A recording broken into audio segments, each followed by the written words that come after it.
New achievement! You have just discovered Malcolm's 352nd Booktube video. Reward? You get a book review for the Dungeon Anarchist's Cookbook by Matt Dinningen, Book 3 of the Dungeon Crawler Carl series. I listened to this on Audible, and it was narrated to me by Jeff Hayes of Soundbook Theatre, and in my opinion, some of the best audiobook creators I've ever heard. So yes, this is book 3 of an ongoing series, so if you haven't read books 1 or 2, what are you doing here? Go and read them, and then come back, because I will be covering spoilers from the first 2 books. I'll try not to spoil this book, although I have been listening to these back to back, and I must confess, I've got a bit muddled what happened in the previous story and what happened in this one. I've actually started book 4 now as well, so there's, what happened and when has become a little bit confused for me. Though it shouldn't do really, though, because what has really impressed me with this series so far is that every book has felt different. Yes, we're in a dungeon, and yes, each level we've got hordes of monsters. He's only in his boxer shorts and jacket with a talking cat. But these books are not rinse and repeat. Every level feels different, every book feels different. Book 2 introduced quests and opened up the arena a lot more than just being a series of tunnels and corridors and rooms and chambers.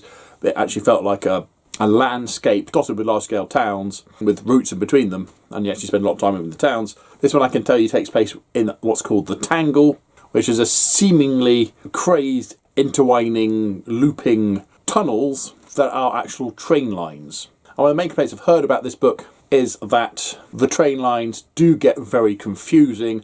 What platforms where, which train line are we on now? The train lines are all colours, or they got names like the Nightmare Train, and they've all got platforms, but certain platforms do a thing, and even numbered ones do this, and things in 5 do that. There's an awful lot of information in terms of what these trains do, and where these platforms are, and all the rest of it, and yeah, I got lost very, very quickly. But I didn't care. I was enjoying the story, and frankly, I get lost with the London Underground. I stare at that map and have no idea what I'm supposed to be doing with it and how it relates to where I'm standing, and I want to go there, but how do I get there? My wife gives me a piece of paper with it all written down in order of where I need to go, which colour I want, and yeah, so it felt natural for me to get completely lost in this train system. So it already felt hugely different from the first 2 books, but also was able to kind of nerf Carl's main attack style of blowing the crap out of everything, because when you're on a train or in a confined tunnel, explosives aren't really the best idea. But don't worry, if you're a fan of him blowing the crap out of stuff, there's still plenty of that. There are situations where he finds he can do that, but he has to be a little bit more discerning rather than just randomly lobbing grenades left, right and centre, as he used to, or boom jugs. And of course, Carl's levelling up with his abilities, Princess Donut's levelling up with her abilities, Mongo, their pet Velociraptor, is also levelling up. I think he's reached his maximum size now and is very much a part of the team, although they are reminded time and again that he's not a person, he's literally a construct of the dungeon. So certain rights that they feel he should get are denied him. And also the top 10 list features a lot more with the top 10 most successful crawlers who now have bounties on their heads. So if another crawler were to kill them, they'd get quite a substantial wodge of gold. And he just say, Carl and Princess Donut are both on there. But they also interact with some of the other top 10, as well as some other characters that are featured in the previous 2 books, particularly the Thundercat-like Bautista and Heckler.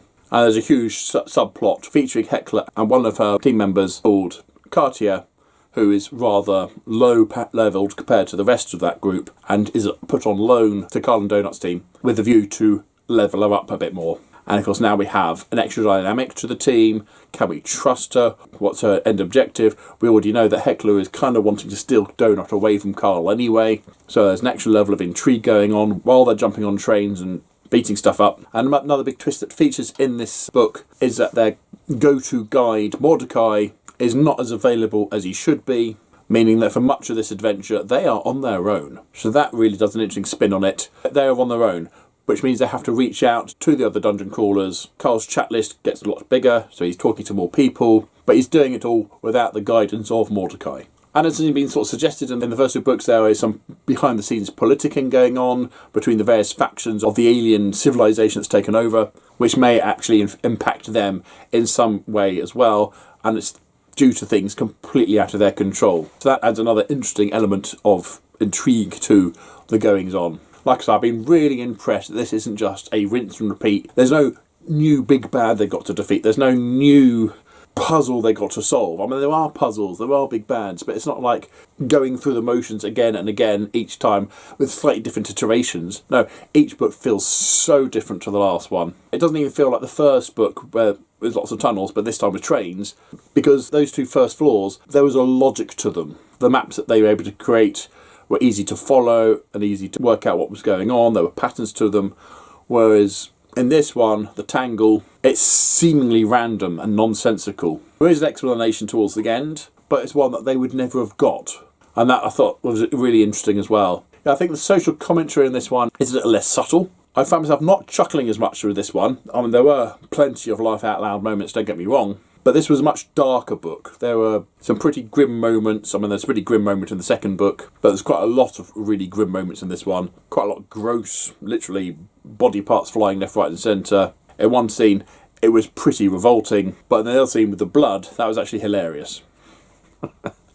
Ironically. So when I started the series, I didn't know what to expect really, but I enjoyed book one for its light-hearted adventure-style silliness. Book two, it got a bit more real, and by book three, things are certainly feeling a lot more serious, as the number of surviving crawlers is dwindling to less than 1 million, meaning there's less than 1 million humans left on Earth. Every time that somebody dies, even if it's just a bunch of people dying that we haven't even heard of, you feel it, you feel that loss, because it's a bigger percentage of humanity gone in each moment. There's lots of great continuity from the previous books as well, some returning characters, crawlers, and from outside the games, which really helps build the world. And there's still plenty of new achievements and loot boxes to get opened. There were not as much this time. I think as a running gag, it has been dialed back a lot, just so it doesn't get itself worn out. But when it does happen, it's like, yes, another new achievement. What's in this box this time? Really exciting. Oh, we can't open it because we haven't got to a safe room. You got waiting to get to safe room, and then finally, when we do get to safe room, it's like, okay, we can now look at the boxes. What have we got? Great. But then there's stuff going on at the safe room as well. So you really are left wondering, what's in this box? What have they got? Is it going to be any good? Is it a bunch of rubbish? Really felt like I was playing this game. And like with these sort of games, once you got past the first few levels, the new achievements and the loot boxes do start to dwindle, as it's harder to get to the next milestone, to do something you haven't done before. All the things you need to do are that much harder to do. And the achievement you got right at the beginning of the book, following the events of the massive explosion at the end of the second book, is probably one of the greatest achievements and loot boxes I've ever heard. The achievement was Cuck Aquaman, and the reward was a platinum "It's not my fault you fish-headed assholes don't properly program your quests" box. I love it. And the final main element of the Dungeon Anarchist's Cookbook is the Dungeon Anarchist's Cookbook. So far, the titles of the books have been a clue about a significant thing that happens. Dungeon Crawler Carl for the first one in the series, it's about Dungeon Crawler Carl, that Carl becomes the Dungeon Crawler. The second one, it was Carl's Doomsday scenario, which eventually didn't happen until right near the end of the book, but was a particularly significant thing when he got it. In this one, the Dungeon Anarchist Cookbook he gets quite early on as a special reward, and it's supposed to be the joke booby prize, but it actually turns out to be a journal that's been filled in by previous crawlers, featuring various things that they've discovered and worked out, and to keep that knowledge secret from the alien watchers. So Carl can only read this thing while in the bathroom, because it's the one place they don't watch you, and so he can't be in there for too long or too regularly, because then it becomes suspicious. And he's also got to be careful about how to expose the knowledge he's learnt, so that it looks like he's just worked it out, or someone's naturally told him, because he happened to ask a question that would be innocent enough, but would actually, because of the way he phrased that question, would give him the answer he wanted. So that's a new extra element as well. It's not really a spoiler, because it happens quite early on, and of course being vague about what he's used it for, and he's also been adding his own entries into it as well. So this little book, I think, can potentially be a very interesting item going forward in these adventures, although I presume its usefulness will run out eventually, because once he passes the point where most crawlers have got, no one would have written any entries for the floors he'll be then on. So it did kind of offset away the fact that Mordecai is no longer easily available for most of the story, but at the same time it was quite limiting how he could use it. Really interesting addition to the adventure. It's also a longer book than the first two, but it just meant there was more things going on, there were more characters being involved, there's more interactions, and I loved every minute of it. Now, I think of the three so far, I think the first one was perhaps my favourite. Don't get me wrong, I love all three of them, I think they're all brilliant, and I've certainly got into book 4, The Gate of the Feral Gods, with great excitement. I've listened to the first chapter already, And yeah, again, it's completely different. Anyway, that's a review from when I finished it. This video is long enough as it is. Booktastic, of course. So, have you read the Dungeon Anarchist's Cookbook? Have you tried Dungeon Crawler Carl yet? And if you haven't, again, what are you doing here? Go and read it. It's amazing. Comment down below, please. But as usual, if there's nothing nice to say, then please keep it to yourself. Thank you. Don't forget to like, subscribe, and other YouTube things if you want. And until next time, see you later.